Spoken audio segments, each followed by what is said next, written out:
So today we are going to solve our question number third part A, where we need to write an algorithm for Gauss-Jordan method and compare its performance with Gauss elimination method. तो इसकी algorithm लिखने से पहले हम समझते हैं कि Gauss Jordan method में हम करते क्या है। तो सपोज हमको ये कोई मैट्रिक्स दी हुई थी और इस मैट्रिक्स पे जब हमने एक डायगोनल लाइन खींची तो हमको उसको नीचे और ऊपर दोनों के एलिमेंट को जीरो बनाना पड़ता है इन गॉस जॉर्डन मेथड। तो उसको हम कैसे करेंगे थ्रू एल्गोरिदम, वो आज हम देखने वाले हैं। तो सबसे पहली स्टेप क्या होती है, start. After that we will take input coefficient matrix A and augmented matrix B. In step 3 यहाँ पर हम एक लूप चला रहे हैं फॉर के इक्वल टू 1 to n। इसमें हमने पाइवेट एलिमेंट लिया ए ऑफ के को, उसके अंदर हमने एक नेस्टेड ऑफ लूप चलाया है for J equal to 1 to n।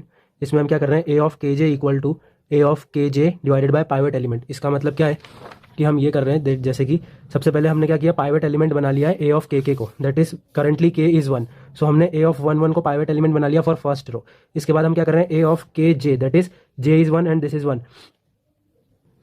इसका मतलब अब हम ये जो पाइवेट एलिमेंट है उसके नीचे के जितने भी एलिमेंट्स हैं उनको इटरेट करने वाले हैं। तो उसके लिए हमने एक ये फॉर्मूला लिखा है कि A of K J equals to A of K J divided by pivot element, जो कि हम यहाँ पर कर रहे हैं। जैसे कि हमने इसमें क्या किया, R1 में हमको चेंज करना था, जब इसको जब पूरा जीरो बना दिया था, तो इसको जब हमको जीरो बनाना था तो हमने क्या किया था कि R2 में चेंजेस करने, तो R2 माइनस R1 किया एंड जिसको जीरो बनाना था वो लिखा था ऊपर, और जिससे जीरो बनाना था that is our pivot element, वो लिखा था। तो वही यहाँ पर लिखा कि A of K J equal to A of K J divided by pivot, and इस फॉर लूप का यहीं पे एंड हो जाएगा। अब ये मैट्रिक्स बनी थी हमारे ऑगमेंटेड मैट्रिक्स के लिए, तो ऑगमेंटेड मैट्रिक्स के लिए भी वही सेम चीज़ होगी, B of K is equals to B of K divided by pivot element.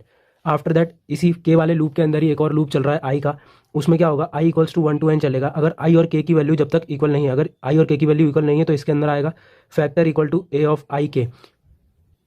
एक फैक्टर वेरिएबल बनाया, उसके अंदर हमने ए ऑफ आई के डाल दिया।